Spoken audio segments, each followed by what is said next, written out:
அடுத்த நிகழ்ச்சிக்கு உங்களை அன்போடு வரவேற்கின்றோம் நேர்களே. கரூர் கூட்ட நெரிசல் சம்பவம் அப்படிங்கிறது ஒரு தமிழ்நாட்டில் ஒரு மிகப்பெரிய சோக சம்பவம்னாலும் கூட ஒரு அரசியல் ஃப்ளாஷ் பாயிண்ட்டாகவும் மாறி இருந்ததை நம்ம பார்த்தோம்.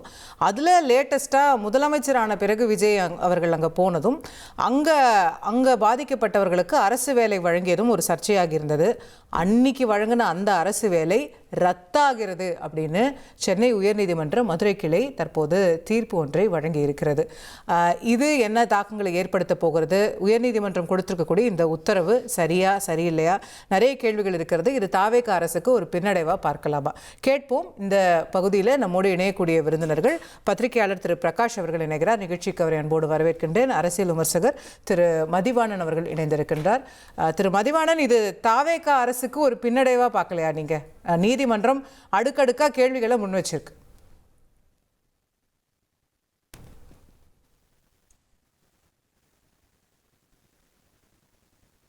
திரு மதிவாணன் இருக்கீங்களா? இருக்கேங்க. Yes sir. இது அரசுக்கு பின்னடைவா? தற்காலிகமான பின்னடைவு தாங்க, டெம்பரரி செட்பேக் தாங்க. நீதிமன்றம் தீர்ப்பு ஒண்ணு கொடுத்திருக்கு, ரத்து பண்ணியிருக்கு. அவங்க நாளைக்கே அரசு தரப்புல நிர்மல்குமார் அமைச்சர், சட்டத்துறை அமைச்சர் சொல்லியிருக்காரு, நாளைக்கே உச்ச நீதிமன்றத்துல மேல்முறையீடு செய்ய போறாங்க. அதனால இது ஒரு தற்காலிக செட்பேக் தானே தவிர இது ஒரு பெரிய பின்னடைவுன்னு நான் சொல்ல முடியாதுங்க. இதுல நான் எனக்கு தெரிந்த இப்ப கிடைச்சிருக்க தகவலை பொறுத்தவரையில மெயின் ரீசன் என்னன்னு சொன்னா, இந்த மாதிரி கம்பாசினட் கிரவுண்ட் அப்பாயின்மெண்ட்டுக்காக, அதாவது கருணை அடிப்படையில் வேலைக்காக தமிழ்நாட்டு அரசில் பல பேர் இறந்திருப்பாங்க இல்லையா, பணியில் இருக்கும்போது அரசு ஊழியர்கள். அந்த ஊழியர்களுடைய வார்ட்ஸ், அதாவது வாரிசுகள் நிறைய பேர் காத்துட்டு இருக்காங்க. They are on the waiting list for a very long time for various reasons. அப்ப அந்த லிஸ்ட்ல ஜம்ப் த கியூ மாதிரி நீங்க திடீர்னு இவங்களுக்கு அது மாதிரி இடையில இந்த அப்பாயின்மெண்ட் கொடுக்கறது சரியல்ல அப்படின்னு ஒரு டெக்னிக்கல் அப்ஜெக்ஷன் அவங்க ரைஸ் பண்ணிருக்காங்க. அது சரியானது தாங்க, அது ஒண்ணும் பெருசா தப்புன்னு சொல்ல முடியாது. ஏன்னா everybody is in the leave, அது இந்த கியூ வரிசையில இருக்கும்போது நாம பாட்டுன்னு அரசு செஞ்சது தவறு தானே? அது ஒரு அரசியல் நகர்வா தானே பார்க்கப்படும். உங்க கட்சி கூட்டத்துல இறந்தாங்கன்னு தானே நீங்க முன்னுரிமை கொடுத்து முன்னாடி அவங்கள கூப்பிட்டு அரசு வேலை கொடுக்குறீங்கன்னு. இல்ல அதான் ரெண்டாவது பாயிண்ட். நான் என்ன சொல்ல வரேன்னா, இது ஏதோ வெறும் கட்சி கூட்டம் நடிகரை பார்க்க போன கூட்டம் அப்படின்னு பேசிட்டு இருக்குது தப்புங்க. சரி, பேசிக்கலா அப்கோர்ஸ் அதாவது சிபிஐ அது விசாரிக்கிறது. சரி, அது கட்சி கூட்டம் இல்லாம வேற என்ன? அது வேலை நடந்துட்டு இருக்கு.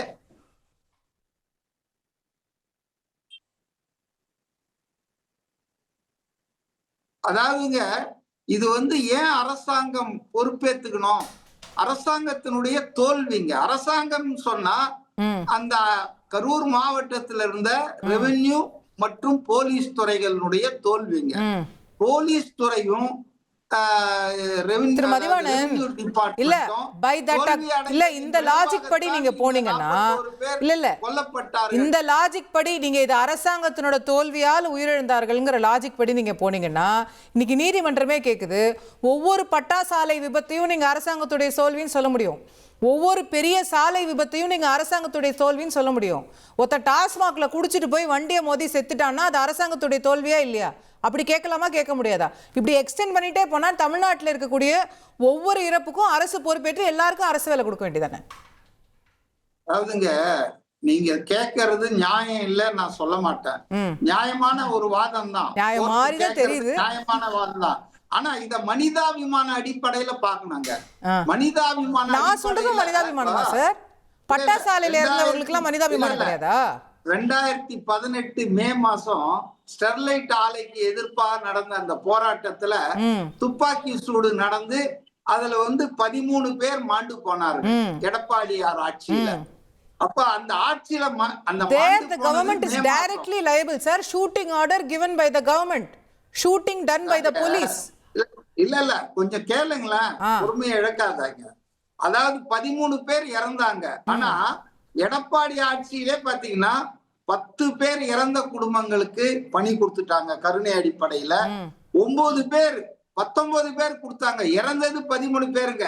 9 பேர் வந்து சீரியஸ் இன்ஜுரி படுகாயம் அடைந்தவர்களுக்கும் கொடுத்திருக்காங்க. ஸ்டாலின் அவர்கள் ஆட்சி துவக்கத்திலையும் இன்னும் கொஞ்சம் பேருக்கு கொடுத்திருக்காங்க இதே சம்பவத்துக்காக. அதனால இத ஒரு மனிதாபிமான இல்ல சார், தூத்துக்குடி துப்பாக்கி சூடு இதுவும் கம்ப்ளீட்டா வேற சார். அப்ப இந்த கம்பேரிசன் இது வந்து இல்ல காவல்துறை துப்பாக்கி எடுத்து சுட்டு இறந்தவங்களுக்கும் ஒரு விபத்துல இறந்தவங்களுக்கும் வித்தியாசம் இல்லையா? இல்ல விபத்தா இது வந்து திட்டமிட்ட சதியான்றது நீங்களும் நானும் இப்ப முடிவு. கரெக்ட். நான் என்ன சொல்றேன், சிபிஐ விசாரிக்கட்டும். சிபிஐ விசாரிச்சு இது விபத்து இல்ல திட்டமிட்ட சதி, யாரோ 41 பேரை கொலை பண்ணிட்டாங்கன்னு சிபிஐ சொல்லட்டும், அப்புறம் நம்ம பேசுவோம். why is this government preempting that? அப்ப இப்பவே இந்த அரசாங்கம் சொல்லுதா இது வந்து திட்டமிட்ட சதி, அன்னைக்கு காவல்துறை தான் இதை செஞ்சிருச்சுன்னு இந்த கவர்மெண்ட் சொல்லுதா? தூத்துக்குடி துப்பாக்கி சூடி இதையும் ஒப்பிடுதா? இல்ல அது வந்து கவர்மெண்ட் கொடுத்த மனுல சொல்லப்பட்டிருக்கிற சில விஷயங்கள் நியாயங்கள்ல தூத்துக்குடி ஸ்டெர்லைட் ஆலை அந்த துப்பாக்கி சூட்டில் பலியானவர் குடும்பங்களுக்கு கருணை அடிப்படையில இல்ல டிஃபரெண்ட்ங்க. நான் ஒத்துக்கிறேங்க, இது துப்பாக்கி சூடு, அது அரசாங்க ஃபெயிலியருங்க, ரெண்டும் ஒண்ணுதாங்க. நீங்க சார் இதே திமுக அரசாங்கத்துல, கடந்த திமுக அரசாங்கத்துல சென்னை ஏர் ஷோல ஒரு 5-6 பேர் இறந்தாங்க, அவங்க குடும்பத்துக்குலாம் நீங்க அரசு வேலை கொடுக்கல? அது திமுக அரசாங்கத்தை தான் கேட்கணும், ஏன் அவங்க கொடுக்கல? அவங்க கரூர்ல இருந்தது திமுக அரசாங்கம் தானே, இப்ப நீங்க வந்து தானே கொடுக்குறீங்க அரசு வேலை? ஆமாங்க, அதாவது வந்து டெலிபரேட்டா இது வந்து ஒரு லோக்கல்ல இருக்கிற ஒரு அரசியல்வாதி டெலிபரேட்டா that is an accusation. ஒரு கவர்மெண்டோட ஆக்ஷன் வந்து ஒரு குற்றச்சாட்டின் அடிப்படையில் இருக்க முடியாது, ஆதாரங்களின் அடிப்படையில் இருக்கணும். சரிங்க, இது வந்து நீதிமன்றங்கள் வந்து இல்ல நீதிமன்றங்கள் பல நேரங்கள்ல வந்து நியாயம்னு நினைச்சாலும் மனிதாபிமானம் நினைச்சாலும் அவங்க சட்டத்தின்படிதான் அவங்க செய்வாங்க. இப்ப நாளைக்கு சுப்ரீம் கோர்ட்டு போறாங்க, இது ஒண்ணும் ஹையஸ்ட் கோர்ட் இல்ல நாட்டிலேயே மேல இல்லையா, அடுத்தது போவாங்க நிச்சயமாக உச்ச நீதிமன்றத்துல இதனுடைய மனிதாபிமான தன்மை அரசாங்கம் எதுக்காக இதை பண்ணுதுன்னு எடுத்து வைப்பாங்க, புரிஞ்சுக்குவாங்கன்னு நான் எதிர்பார்க்கிறேன். ஓகே, நான் திரு பிரகாஷ் அவர்கள்ட்ட கொண்டு போறேன். சார், இப்போ கிரவுண்ட்ஸே வந்து கம்பேஷன் தான். இந்த அரசு வேலை கொடுப்பதற்கான காரணமே கருணை. கருணையில் என்ன உங்களுக்கு கியூ வேண்டியிருக்கு, லைன் வேண்டியிருக்கு? கருணை அடிப்படையில் செய்யறதுன்றதுக்கு இப்போ எப்படி ஒரு மர்சி பெட்டிஷன் போகுதோ அதை முடிவெடுக்கிறது கம்ப்ளீட்டாக பிரசிடென்ட்டோட டிஸ்கிரிஷன்னு சொல்கிறோமோ, அந்த மாதிரி கருணை அடிப்படையில் கொடுக்கறதுக்கெல்லாம் நம்ம ரூல்ஸ் அண்ட் ரெகுலேஷன்ஸு அப்படியெல்லாம் வந்து பார்க்கணுமா அப்படிங்கிற கேள்வி வராது? நான் இதில் ஒரே ஒரு பேட்டியை மட்டும் நான் நினைவு கூற விரும்புகிறேன். என்னென்னா, ஒரு அம்மா வந்து பேட்டி கொடுக்குது, என் குழந்தை இறந்துருச்சு, இறந்து போனான்னு நான் விஜயை பார்த்துட்டேனே அப்படின்னு அந்த அம்மா பேட்டி கொடுக்குது. நான் விஜயை பார்க்குறது தான் எனக்கு முக்கியம், குழந்தை இறந்தான்னா இருக்குது அப்படின்ற மாதிரி ஒரு பேட்டி வந்தது. அப்போது இந்த விஷயத்துக்கு, ஊர்வலத்துக்கு, விஜயை பார்க்குறதுக்கு இவங்க போனது வந்து அவங்களுடைய ஓன் வில்லில் தான் போயிருக்காங்க, ரைட்டா? ஓன் வில்லில் போய் இறந்தவங்களுக்கு எதுக்கு கருணை? 1. 2, சிபிஐ கிட்ட இருக்க கேஸு, அந்த கேஸுக்கு இன்னும் முடிவு வரல. இப்போ என்ன சொல்கிறார் தோழர் வந்து, அவங்க வந்து பாதிக்கப்பட்டாங்க, அப்படி போனாங்க இப்படி போனாங்க சொன்னாங்க. அவங்க வந்து ஒரு சில நபர்களால் திட்டமிட்டு படுகொலை செய்யப்பட்டாங்க. இதுதான் தாவேகாவுடைய நரேஷன். எங்களுக்கு கரூரில் தீர்க்க வேண்டிய கணக்கு நிறைய இருக்குது, இது ஆதவர்ஜுனாவுடைய நரேஷன். போலீஸ் தான் வந்து சாவடிச்சாங்க, அதுவும் அவரோட நரேஷன், ரைட்டுங்களா? போலீஸ் வந்து எங்களை நம்ப வச்சு ஏமாத்தினாங்க, இது விஜயோட நரேஷன்.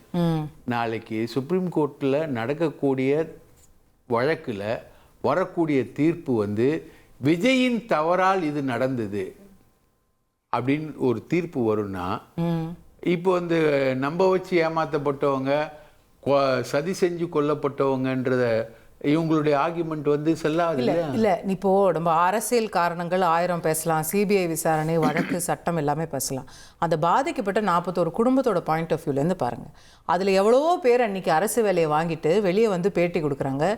எனக்கு கணவர் இறந்துட்டாரு, என் பையன் இதில் இறந்துட்டான், எனக்கு எதுவுமே இல்லாமல் நான் நிற்கிறேன், எனக்கு இந்த அரசு வேலை கிடச்சிட்டு தான் இனிமேல் லைஃப்பில் ஹோப்னு ஒரு லேடி சொல்கிறாங்க. Why you want to take away that hope? Hope அது மட்டும் இல்லை மேடம், அந்த அவங்களுக்கு இருக்கிற ஒரு நம்பிக்கை கீற்றையும் ஏன் எடுக்கணும்? இல்லை மேடம், கிளாஸ் 4 ஸ்டாஃபுக்கு ரெக்ரூட்மெண்ட்டில் நீங்கள் எழுதினீங்கன்னா நீங்கள் வந்து 200க்கு 198 மார்க் எடுக்கணும். அவ்வளோ டஃபஸ்ட் காம்படிஷன் இருக்கக்கூடியது தான் இளநிலை உதவியாளர் பணி. ஹையஸ்ட். அப்போ அவ்வளோ இல்ல அதெல்லாம் மீறினது தானே கருணை அடிப்படைங்கிறது. அதெல்லாம் இல்லைன்னா கருணை அடிப்படைன்னு ஒரு காலமே அரசாங்கத்துல இருக்காதுல்ல, அப்படி ஒரு ப்ரொசீஜரே இருக்காதுல்ல. எல்லாரையும் எக்ஸாம் எழுதுன்னு சொல்லிடலாம்ல. சரி, நான் ஒன்று கேட்குறேன். நீங்க கேட்ட கேள்வியும் நீதிமன்றம் கேட்ட கேள்வியும் தான் நானும் கேட்குறேன். பட்டாசு ஆலை விபத்து எவ்வளோ கொடூரமானது. இன்னைக்கும் விருதுநகர்ல இத்தனை அதிகாரிகள், அரசியல் அதிகாரிகள், வருஷம் நடந்துருது ஏதாவது அதிகாரிகள், அரசியல்வாதிகள், இப்போ so called IAS, so called IPS, so called தொழிலாளர் நலத்துறை ஆணையாளர்கள், சோகால்டு வெல்ஃபேர் கவர்மெண்ட் அஃபிஷியல்ஸு, இவ்வளோ பேர் இருந்தும் தொடர்ந்து நடக்குது, தொடர்ந்து வெடிக்குது. செத்தவன் ஃபுல்லாக ஏழை தானே. ஆமாம். அவங்க மேலே என்ன கருணை காமிச்சிங்க நீங்கள்? அவங்களுக்கு சில லட்சங்கள் கொடுக்குறீங்க. சாலை போக்குவரத்தில் இறக்குறவன் அவன் ஏழையா பணக்காரனா அப்படின்ற ஒரு ஆர்கியூமெண்ட்டை வச்சு தான் பார்க்குறீங்களா? இறந்துட்டான், அவனுக்கு என்ன கொடுக்குறீங்க? இப்போ கள்ளச்சாராய சாவு, அதுக்கு அரசு வேலைவாய்ப்பு கொடுப்பீங்களா? காம்பன்சேஷன் கொடுக்கணும். அரசோட தவறு, காம்பன்சேஷன் கொடுக்கணும். 20 லட்ச ரூபா தாவேகா கொடுத்துருக்கு, 10 லட்ச ரூபா அரசாங்கம் கொடுத்துருக்கு.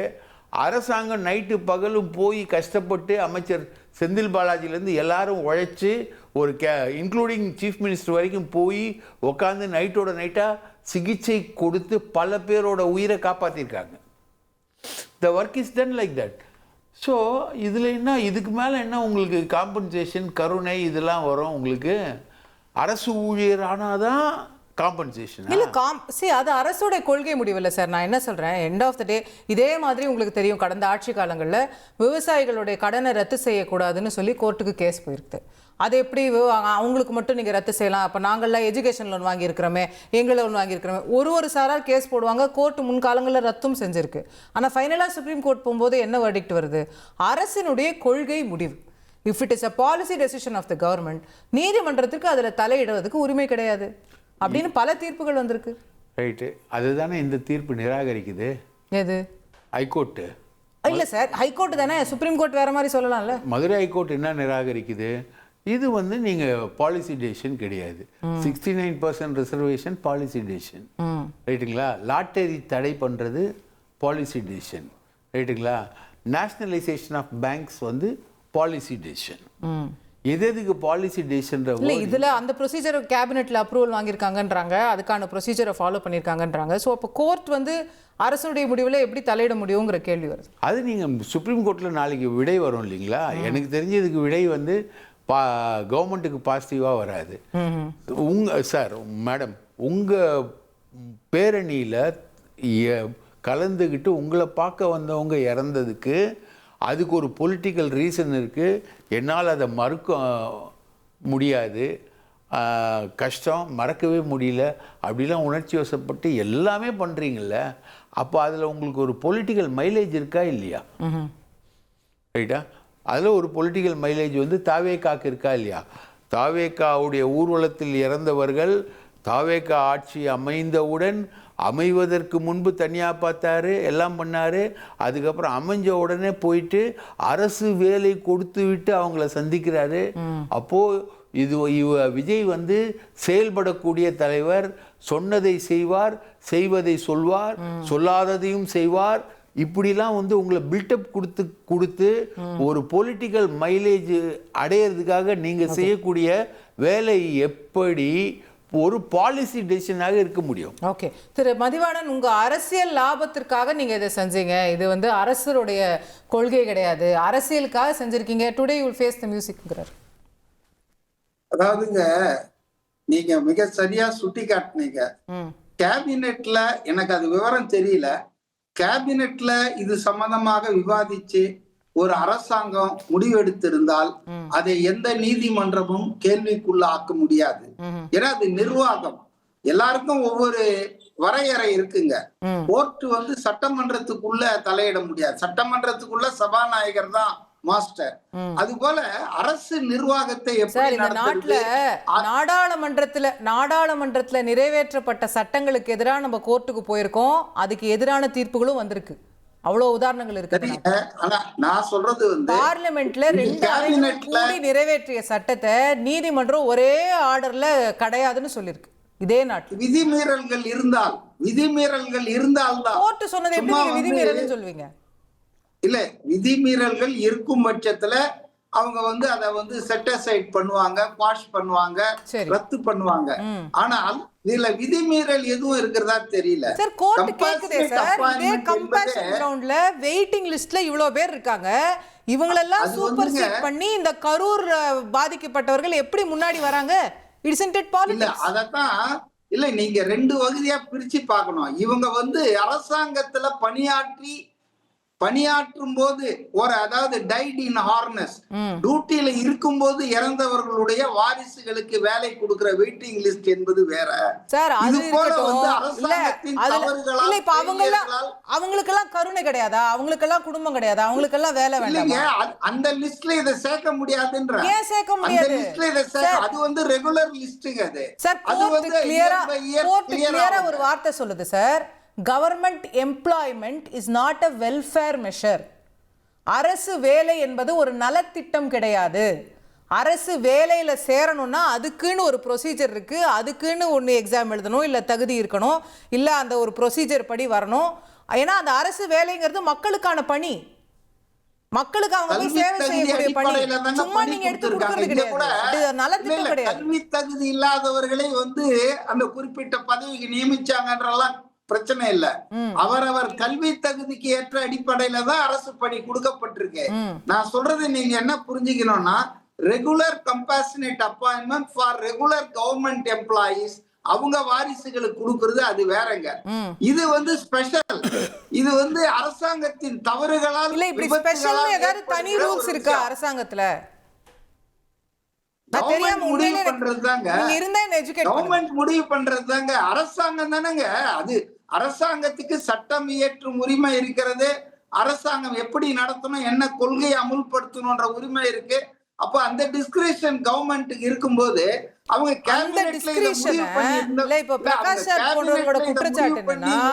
அந்த அதிகாரத்தை உங்கள் அரசியலுக்காக நீங்கள் பயன்படுத்தி இருக்கிறீர்கள் என்ற குற்றச்சாட்டு இல்லைங்க. அது திமுக ஆதரவாளர்கள், திமுக காரங்க சொல்றதுங்க. மனிதாபிமான அடிப்படையில் தான் நம்ம வந்து ஒரு உயிர் போயிருக்கு, பிரெட் வின்னரா இருக்கிறவங்க இல்லாம அந்த தமிழ்நாட்டுல இருக்கிற 8 கோடி மக்கள் மேல உங்களுக்கு மனிதாபிமானம் இருக்கணும்ல சார், கருணை இருக்கணும்ல சார். நீங்க சீஃப் மினிஸ்டர், 42 பேர் இறந்தாங்க, அந்த 41 பேர் மேல மட்டும் இல்ல இறந்தாங்க. ஏங்க நீங்க ஒண்ணு சொல்றீங்க, கவர்மெண்ட் எம்ப்ளாயியுடைய மரணத்தினால அந்த குடும்பம் அனாதை ஆவறது இல்லைங்க, பென்ஷன் கிடைக்குங்க அவங்களுக்கு ஓய்வூதியம் கிடைக்கும், ஃபேமிலி பென்ஷன் வாங்கிட்டு இருப்பாங்க. அந்த கேட்டகரி வேற. இது வந்து பிரெட் வின்னரே இறந்துட்டாருன்னா அந்த குடும்பம் நிர்கதியாய் நீதிமன்றமே கேக்குது, நீங்க அவங்களுக்கு தொழில் செய்யறதுக்கு ஏற்பாடு செஞ்சு கொடுங்க, அவங்களுக்கு புது கோர்சஸ்ல சேர்றதுக்கு படிக்கிறதுக்கு வழி பண்ணி கொடுங்க, அவங்களுக்கு ஒரு சுய தொழில் தொடங்குறதுக்கு அவங்கள ஒரு தனி ஒரு தொழில் முனைவரா நீங்க மாத்துங்க. இவ்வளவு விஷயங்கள் இருக்கு, ஏன் அரசு வேலைன்னு கேக்குறேன். ஏங்க அது நீதிமன்றத்தின் கருத்துங்க, தொழில் சொல்லி கொடுங்கன்றது. அரசு நினைக்கிறது அவர்களுக்கு வேலை கொடுக்கணும்னு. இதெல்லாம் வந்து கோர்ட் cannot decide everything. அதனால அரசுக்குன்னு ஒரு டிஸ்கிரிப்ஷன் இருக்குங்க. நான் உங்களுக்கு சொல்றேன், ஏன் 2 கியூ இருக்குது, இந்த ஏன் ஜம்ப் பண்றதை ஏன் நான் நியாயப்படுத்துறேன்னா, அது ரெகுலர், அவங்களுக்கு வாழ்க்கை பாதுகாக்கப்பட்டிருக்கு, செக்யூர்டு லைஃப், ஃபேமிலி பென்ஷன் வாங்கிட்டு இருக்காங்க. அதனால இது அப்படி இல்ல, இது அனாதைகளாகி விட்டார்கள், அவங்க வந்து வாழ்வதற்கு வழி இல்லாமல் இருக்காங்க. அப்ப இது வந்து கருணை அடிப்படையில அவங்களுக்கு ஒரு முன்னுரிமை கொடுத்திருக்காங்க. இது தப்புன்னு எங்க போனாலும் சொல்ல முடியாது. ஓகே திரு பிரகாஷ், பட் இதோட பொலிட்டிக்கல் ஃபாலோட் பாருங்களேன். இது வந்து சட்ட ரீதியாக நாளைக்கு நீதிமன்றத்தில் என்ன நடக்க போகுது, உச்ச நீதிமன்றம் போக போகிறாங்கன்றது வேற கதை. அரசியல் ரீதியாக பாருங்க, இது விஜய் அவர்கள் மேலே என்ன பிரச்சனை வந்துடும் அப்படின்ற ஒரு பார்வை இருக்குல்ல. அவர் கொடுக்கணும்னு தாங்க நினைச்சாரு, கோர்ட் வேண்டான்னு சொல்லிடுச்சு. பொலிட்டிக்கலாக they will still take mileage out of. அதாவது அவரால் சரியான முடிவை எடுக்கிறதுக்கு அவருக்கு தெரியல அப்படின்றது தான். உதாரணத்துக்கு நீங்கள் பார்த்தீங்கன்னா, இதே விக்டிம்ஸில் ஒரு சில பேர் வந்து அவங்களால எந்த வேலையும் செய்ய முடியல, அவங்களுக்கு 10 லட்ச ரூபாய் கொடுத்துருக்காரு, 10 லட்ச ரூபாய் கேஷ் கொடுத்துருக்காரு. ஆல்ரெடி எலிஜிபிலிட்டி இல்லாதவங்களுக்கு 10 lakhs has been given. ரைட்டா? அப்போ அவங்களுக்கு சோத்துக்கு அவங்க கஷ்டப்படலாம். அப்போனா என்ன காட்டுது? ப்ரொசீஜர் எல்லாம் பார்த்து ஃபாலோ பண்ணி யாருக்கு எலிஜிபிலிட்டி இருக்கோ அவங்களுக்கு மட்டும் தானே கொடுத்துருக்காங்க. இல்லைங்க, அதே மாதிரி தாங்க அரசு வேலை தான் கொடுக்கணும் அப்படின்ற நிர்பந்தம்லாம் இல்லை. 30 லட்ச ரூபாய் கொடுத்தாச்சு. பல பேருக்கு அவங்க குடும்பத்துக்கு மாதம் 5000 ரூபாய் செலவுக்கு தாவேக்காலேருந்து கொடுக்கப்பட்டு வருகிறதுன்னு ஏற்கனவே மகாபலிபுரத்தில் பேசும்போது சொல்லப்பட்டது.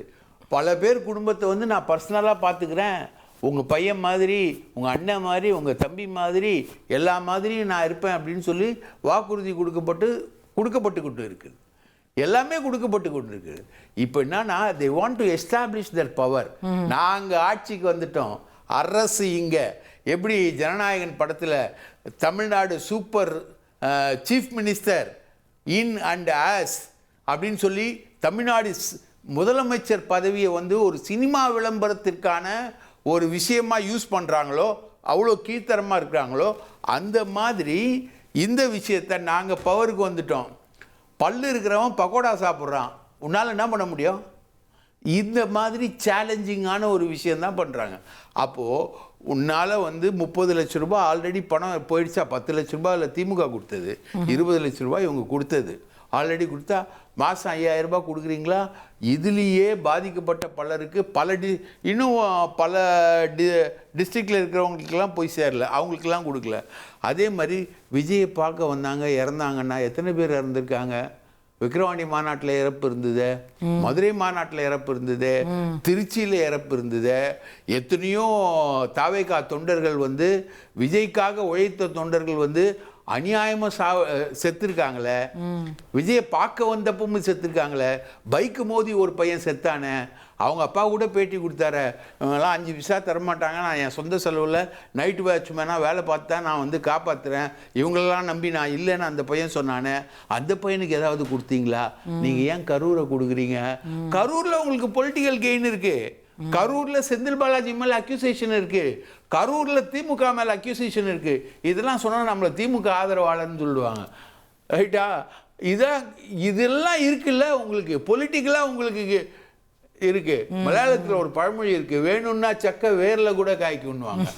இந்த சக்கைனா பலாப்பழம், வேணும்னா சக்கை வேர்லையும் காய்க்குன்னுவாங்க. இந்த விஜய் சக்கை வந்து அரசியல் அதிகாரம் தன் கையில் இருக்கிறதுனால ரைட்டா விளையாடுறாரு. இப்போ நீட்டு போராட்டம் நடந்தது, நீட்டு அனிதா வந்து என் தங்கை மாதிரின்னாரு. இந்த நீட்டு போராட்டத்துக்கு ஆதரவா ஒரு சிங்கிள் குரல் கூட கொடுக்கல. ராஜ்மோகன் நேர போனார் சார் பாலன் இல்லத்துக்கு போய் ஆதரவு தெரிவிச்சார். நான் கேட்கறது விஜய் சார். சார் ராஜ்மோகன் தான் அமைச்சரவையில் இருக்கிறாரு, கல்வி அமைச்சர், முதலமைச்சரா? கல்வி அமைச்சர். அது எப்படி சிஎம்? இப்போ ஸ்டாலின் தான் போனாரா பாலன் இல்லத்துக்கு? உதயநிதி ஸ்டாலின் தான் போனாரா? இல்ல அப்புறம் என்ன? கனிமொழி போனாலே திமுக போனாங்கல்ல, கனிமொழி போயிடாங்க. கனிமொழி போனா திமுக. அதே மாதிரி தாங்க ராஜ்மோகன் போனா தாவேகா கிடையாதுங்க. ராஜ்மோகன் யாருன்னு நல்லா தெரியுங்க, விடுங்க. யாரு? கல்வி அமைச்சர். கல்வி அமைச்சர் தெரியுங்க எனக்கு, அதுதான் நான் சொல்றேன்.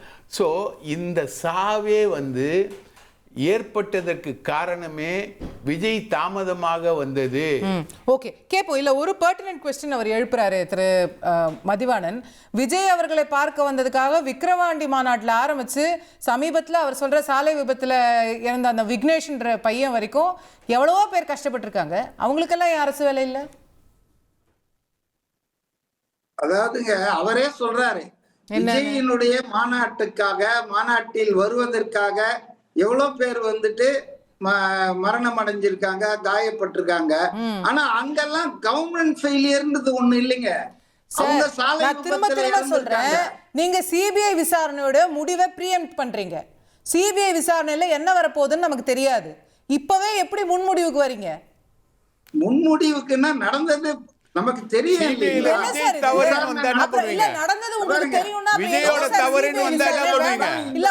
சுப்ரீம் கோர்ட்ல ஒரு மனு போட்டு ஐயா நாங்களே முடிவு எடுத்துட்டோம், சிபிஐ விசாரணை நிறுத்திக்கங்கன்னு ஒரு மனு போட்டிருக்கேன். அது என்னங்க, அந்த குற்றப்பத்திரிகை எல்லாம் ரெடி பண்ணிட்டாங்க, இன்னும் ஒரு வாரத்துல எல்லாம் வெளியே வரப்போகுதுங்க. அதனால நான் என்ன சொல்றேன்னா, அவர் சொல்றத, அதாவது வந்து பிரகாஷ் சார் சொல்றபடியே கேட்டா இந்த 42 பேர் இல்லாத இன்னொரு 10 பேர் இறந்திருக்காங்கன்னு சொல்றாருல்ல, ஏன் அவங்களுக்கு எல்லாம் கவர்மெண்ட் கொடுக்கலையே? விஜய் வந்து அரசு அதிகாரம் இருக்குது, எங்க அரசு